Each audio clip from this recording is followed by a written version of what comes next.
Alf, morning. Welcome back to the third episode of the hottest sports cards on planet Earth on eBay. This is going to be a fun one. We've got some variety here today. We're going to go through and look at a bunch of different cards, different sports on eBay in the PSA eBay store, all done through the PSA Vault. Keep in mind this ecosystem that we've been talking about over these last few episodes. When you grade with PSA, you can send some of them home, you can send them to the vault, and then sell onto eBay. If you buy a card on eBay, you can send it home or you can send it to the vault and then decide to sell it later on eBay, or decide to send it home from the PSA Vault later on. This is important to kind of understand the circle of life that is now happening. PSA's eBay store is becoming larger and larger consignment service. So make sure to take advantage of the first time PSA submitter. Tell a friend if you have already submitted. The SCD25 code gives you $25 off your first submission over there at PSA. Take advantage of this at the shipping and billing screen, SCD25. Also, thanks to all that use the eBay affiliate link that I've got there to the PSA eBay store that's in the pinned comments as well as the video description. I do get a small commission off of purchases that are made through that eBay affiliate link. Friends, let's get to it. Guys, welcome back to another episode of the hottest sports cards on eBay, and we are going to be living here in the PSA eBay store, attached, of course, to the eBay Vault, the PSA Vault. This is going to be a fun one. We're going to start this thing off with a banger. We're not even playing around. We're going straight to a card that caught my eye immediately. The 1958 Topps Mickey Mantle in a PSA 5. Now, I did a little bit of digging on this one. I looked at the card ladder data here, and this card, recent sales, and again, it's a vintage card, so eye appeal plays a huge part in the card. But this card, a recent copy in a 5, went for about $1,600 recently, 1958 Topps. The centering on this one, sure, it's a little off, left to right there. But otherwise, this card looks really nice to me. I mean, yeah, of course, you got a little bit of snow. It is a 5. It's not a 10. But again, just considering the recent sale, considering all the Mantle collectors out there, this one at time of recording has got about 6 days left. But by the time the show comes out, it'll probably be 4 or 5 days left in the auction. But I wanted to bring this one to your attention, especially just given that Mantle, probably the most collected vintage baseball player on planet Earth right now. So huge, huge card here. The 1958 Topps. Let me know what you think about this particular copy. Again, I just think it looks really nice, especially for a 5, and I had to bring it to your attention.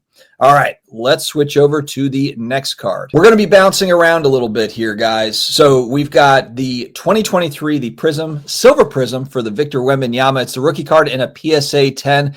I really like the look of this card. It's one that has bounced around in price, but to be honest, hasn't seen a huge bump downward after his injury. So I think a recent sale here on Card Ladder showed this at about $730, $750 sale recently. This one is sitting here at buy it now on the PSA eBay store. It's at $8.99, as you can see. And I'm just curious to see maybe if this moves downward. Again, there are a few of these that are on. I see them out there and they're asking like $12.50. This one is at $8.99, closer to that recent comp. But for Victor Wembanyama, a lot of these prices have not sunk as of yet. Now, as we move into NBA offseason, what's going to happen when maybe the basketball is a little bit out of the limelight, not as much heat on the NBA playoffs and that sort of a thing? Will this one chill out a little bit? I think that it possibly could, but there also might just be people that are ready to hold these, because I think if this card does turn into a $500 or $600 card, that there are buyers there, especially at the $500 mark. I'm probably one of them that would like to own a copy of this card. And so this is an interesting to watch. I wanted to see kind of where this card was. And really, the pricing, it's dipped a little bit, but it hasn't gone crazy downward since Victor's injury. One of my favorite cards, and I am partial to 80s Michael Jordan cards. I know there's so much attention around the 90s Michael Jordan stuff, especially mid-90s to 2000s, all the rare inserts and that sort of a thing. And there's all sorts of hooping and hollering about those cards. But man, I'm all about the OG 80s Jordan cards. We're going to look at a few of them today. 87 Fleer, one of my favorite sets. These are brutally off-center coming out of the pack. I can tell you because I opened some packs of these going back a few years just for fun. And it was an interesting experience. It was these come out of the pack usually way off center. And you can see with the way the design is for 87 Fleer. it's not going to look kindly if it's not centered up nicely. This is a really nice 9. If we look at the card ladder data here, this one's priced a little above where this card recently sold. I believe it's at $1,300 or $1,400, but this is an all-time classic. One of my buddies, DPZ, I think he still got a copy of his PSA 10, but has a PSA 10 version of this card. One thing I just want to look at while we're here, of course, you've got the PSA data that's right here, ready for you to view. And look, yeah, there's 215 10s. There's about 2,700 9s, 8,400 8s. So you can see just the massive drop off here when you get to 10, but 9 is the last stop before you get to 10. So even though there's 2,700 of these in a 9, this is the last stop before the price goes wildly upward for a 10. This is just one of my all-time favorite cards. I wanted to talk about this card as well as showing here, if you haven't seen this or forgot about it, the PSA data right here at your fingertips. This is very useful when you're looking at vintage cards, 70s, 80s cards, especially when you're just trying to figure out, okay, a lot of these have been printed. What is the pop report without having to switch screens or go onto your phone to try to look it up? It is right here integrated on the eBay site. We're going to stay on Mickey Mantle here just to show you the breadth of vintage cards. And this is a really nice copy here, the grayback and a PSA 6. One thing that I wanted to ask vintage card collectors that might be watching, this is, of course, the 56 Topps, really popular card for baseball card collectors, vintage card collectors. Is there another type? It says grayback there. Is there a white back, or is there a different version of this card? And this is me trying to just learn more about 50s baseball cards, vintage baseball cards. The recent sales on this one look to be about $3,400, $3,500 according to Card Ladder. But again, with a card like this, the eye appeal matters a lot. Some people are going to prioritize centering. Some people are going to prioritize corners or edges, surface, etc. And so it's really going to depend with vintage cards. The beauty is in the eye of the beholder. What is the story with the grayback? Please let me know that in the comment section down below. The guy that almost three-peated, Patrick Mahomes and the Chiefs, they fell short to the Eagles, and I'm not going to pretend like I wasn't unhappy about it. I was pretty happy. Even though I'm not an Eagles fan, I just wanted to see somebody else win other than Patrick Mahomes and the Chiefs. Starting to get a little old. Andy Reid and Kelsey and Mahomes and every single State Farm commercial or restaurant commercial or whatever. It was time for somebody else to win. This is an all-time classic card. This might go down as a very important hobby card, even though it is only 7-8 years old. It's a 2017 Prism. Of course, there are all silver Prisms in 2017. This one, usually, if there's an issue with this card, it's the dimple right above the shoulder here. I can't really see close enough to see if this one might have a dimple, but it does look to be slightly off-centered as well. So I can't tell really where it got dinged, but I've owned a few of these in a 9, sold them all over the years as prices rose. But this is one where it's kind of like, hey, if you just want a copy of this card, a recent Card Ladder sale had this sitting at about $700, $750. So there's a few days left on this one. It's at $405. So for $600, $700, $800, you can own a copy, even though it's a near mint. It's not a PSA 10, but that's okay. Just to own a copy of an all-time card. I wanted to showcase this, and I'm going to have a few other cards like this too, where, it doesn't always have to be a PSA 10. You can get great collector cards. Just go a notch down on the grade, couple notches down on the grade, and all of a sudden it's within the price point. All right, we missed on hockey last week, and we've got Ovechkin. Did he break the record yet? I haven't been paying attention to the news. This is a 2005 SPX signed jersey card. Now, is it game worn? Let's see do we have any details here? Can we see it? I've got to turn sideways.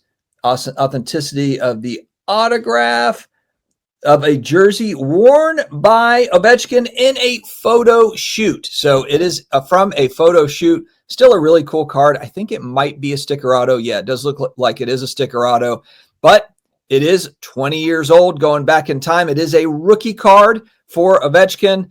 And look, it's an insane record to beat Gretzky's all-time goals record. And so I think that, for a lot of hockey card collectors, these, of course, are the types of cards that are just becoming more and more popular. All right, I'm not going to pretend like I like these Prismanias. This happened last week, too. Which one was it? It was Caleb Williams. Last week, we covered Prismania, Caleb Williams. It looks like a fat head, like the fat head things that you put on the wall, that they used to sell a ton of. I think they still sell those, the fat head things. And this is kind of a card version of this. I'm not really a huge fan of the cartoonish kind of the comic book character style cards. As far as the design goes, I kind of like the Prismania in the background, but I think it looks goofy when you add in kind of the animated version of the players.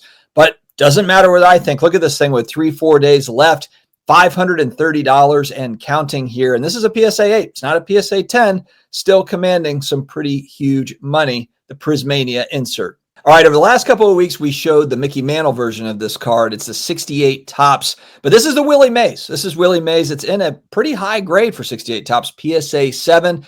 One thing I just noticed too, as I was doing some of this research, I think that Topps used the exact same picture for Willie Mays for the 65 Topps as they did the 68 Topps. Come on, guys. Like, we can't get a different picture. I know we're cutting costs and everything, but man, you have arguably the best baseball player, 5-tool baseball player of all time to say, hey, kid, Willie Mays, and we can't get 2 different pictures of this guy.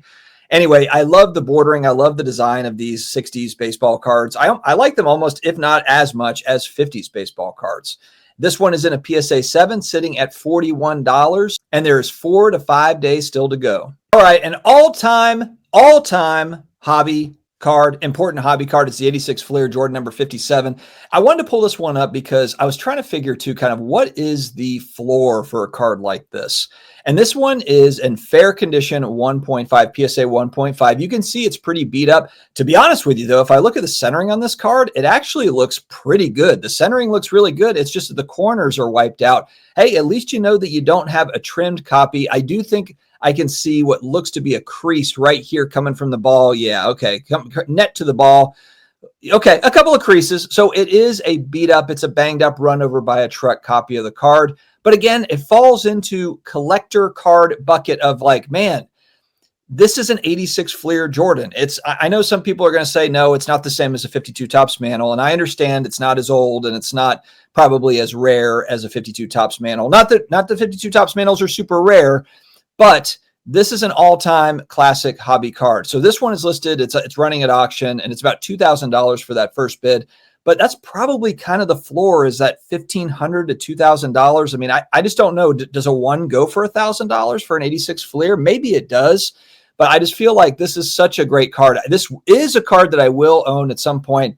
I think that the grade that I'll probably own it in, though, is probably a 7 is what I'm guessing. I don't think that I'm going to get up into an 8 unless there's some sort of price decline. I think 7 is probably where I'll land, because there are, from my research, there's a lot of really nice 7s of this card, kind of what I'm looking for, and that's about fits the budget. This is down the road a little bit, but I wanted to bring this up because it's just an all-time classic hobby card at a reasonable price point. We'll stay on the 80s Michael Jordan card train, 84 star. This is, of course, the 101. I do own a copy of this card in a 5.5.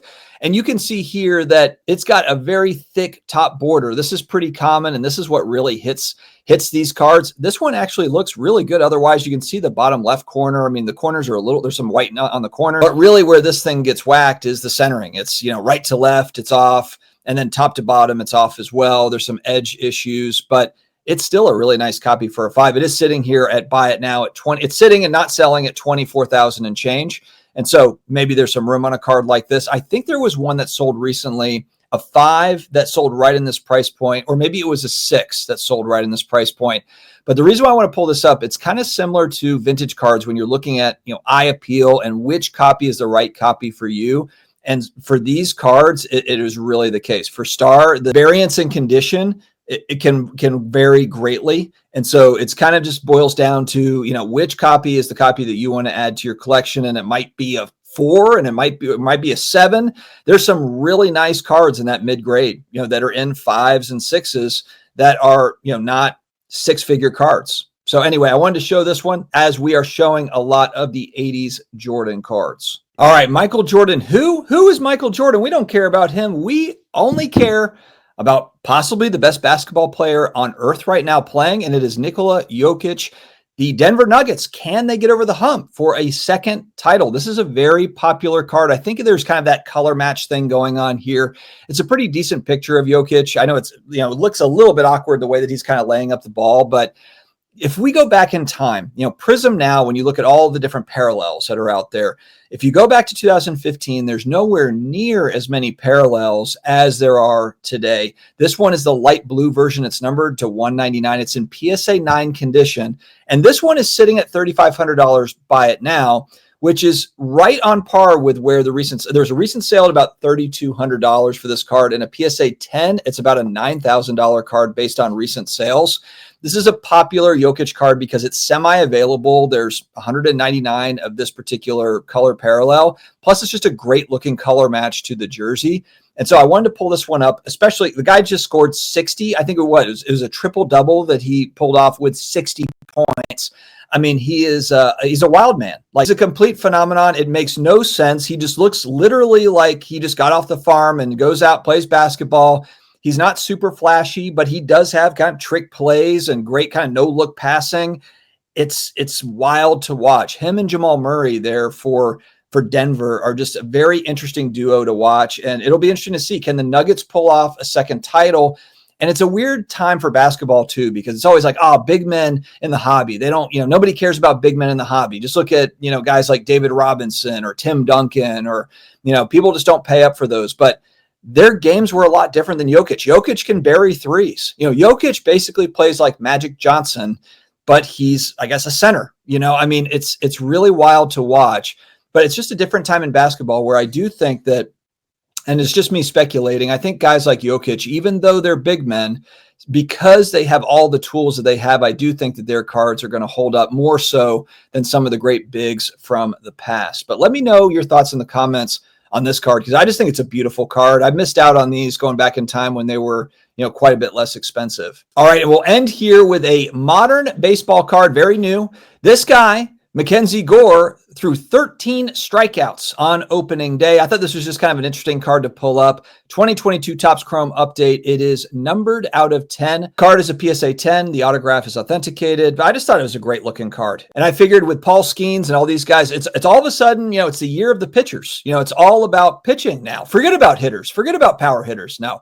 I mean, the Otanis and the Judges of the world, they're still getting all sorts of hobby love for baseball card collectors. But it is pretty cool to see guys like Mackenzie Gore, pitchers that are having big games. It kind of just reminds me of the same sort of appeal that pitchers had. If we go back in time to when I was a kid, Tom Glavine and Greg Maddux and a lot of these guys, Randy Johnson, they were feared, but they were also, respected in the card collecting world. It's not that everyone was paying huge money for Randy Johnson rookie cards, but it was still, talked about. These guys were, a big part of the game. And it's good to see that pitching like Skeens and guys like Gore, are starting to get a lot more attention from the baseball card world and just the hobby as a whole. All right, guys, let me know your thoughts this week. And if there are cards that I missed too, that you would like to see, if there's certain players that you would like to see on the show for the hottest sports cards on eBay weekly, we'll do this each week. Don't forget to use the SCD25 promo code at the shipping and billing screen to get $25 off your first submission over there at PSA. And also don't forget too,